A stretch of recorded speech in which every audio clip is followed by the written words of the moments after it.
Hi everybody, Dan Illman, Mike Beer. Perhaps the most anticipated stakes race last weekend was the Grade 2 Holy Bull down in South Florida at Gulfstream Park at a mile and a 16th for 3-year-olds, because you had the 2-year-old champion Classic Empire, the winter book favorite for the Kentucky Derby, going into the gate as a big favorite for his 3-year-old debut. They break from the gate, and the number 3 Classic Empire a little bit slow. This is a horse that was washed out and going nutty in the paddock. He didn't want to go into the gate, and he just never looked comfortable. He did not. Yeah, you saw him there. He didn't get off to the sharpest start in the world. He takes a bump there from Cable on the first turn. After that, everything is fine. He gets that position I think they probably wanted him to be in. He's sort of tracking up close, 3 wide. Once again, this pace is not fast, so he's in a very good spot here. You know what, Dan?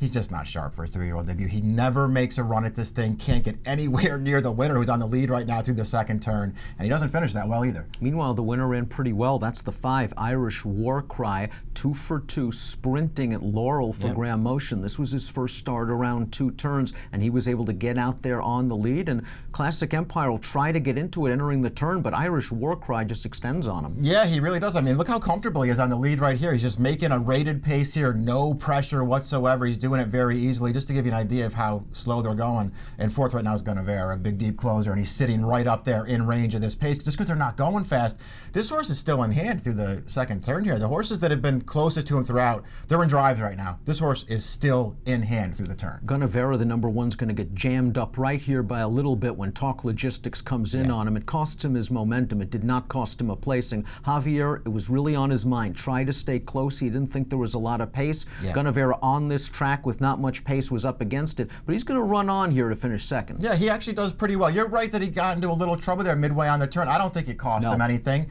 He was going to be second in this race, but he runs very well here. I think he re-rallied. He can't get anywhere near a very sharp winner in this race. He's clearly second best, though. But the 2 major stories of this race was Irish War Cry, a big, good-looking horse, is now 3 for 3. He is squarely on the national scene as a major Kentucky Derby contender. He's by that Super Hillendale stallion, Curlin. He's a half to a stakes race sprinter. He's a New Jersey bred. Yeah, we'll see if we'll see what happens from here. Listen, he was impressive in his 2 sprint starts. I don't know that when I was going through this race, looking at it ahead of time, that I thought he was going to wire this field.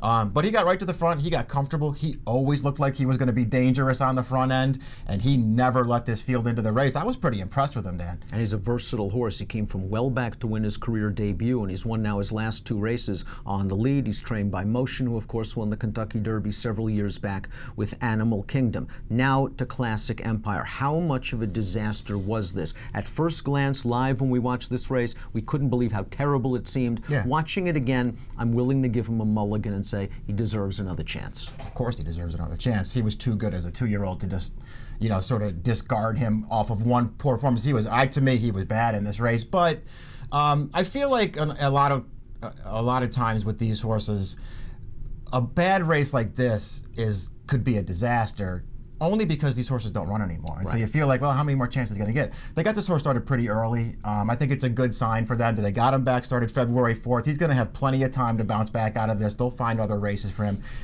He's got to be better than that. He was too good as a 2-year-old. And it appears away from Gulfstream now, Classic Empire. Maybe he didn't like the surface, supposedly the ship the day of and the van. He didn't appreciate it. But that's kind of been Classic Empire's problem. He's just a quirky, nutty horse. Last year he was throwing the jockey when he didn't get his way coming out of the gate. It looked like the blinkers had settled him down, but now it appears he's got these sort of behavioral problems all over again. As for Guinevere, he's a nice, solid, hard hitter. And while he's a multiple graded stakes winner, in essence, this was kind of his best race, wasn't it? Yeah, he did run pretty well in this race. I liked his performance, because if only just because he didn't get the setup that he seemed like the 2 big wins he had as a 2-year-old. He got really nice setups, and he maybe took advantage a little bit. He didn't necessarily have that here. Still ran well. Forget the rest. Talk Logistics, the 4th place finisher. He did a lot of work though, up close to Irish War Cry, in between horses. Maybe he needs a cutback in distance and a drop in class. Yeah, I don't know. We'll see. I'd like to see them cut him back. I understand why they took a shot here to stretch him out, because he had actually run well in his prior 2 starts, but I wonder if the distance got to him here. He was pretty disappointed. He never looked like he was going to get near the winner on the lead. But the Holy Bull belonged to Irish War Cry, who just took him gate to wire, controlled this thing from the start, earned a big Beyer speed figure of 97, and Graham Motion is like, we'll run him in the next one. The Fountain of Youth on March the 4th appears to be next for Irish War Cry.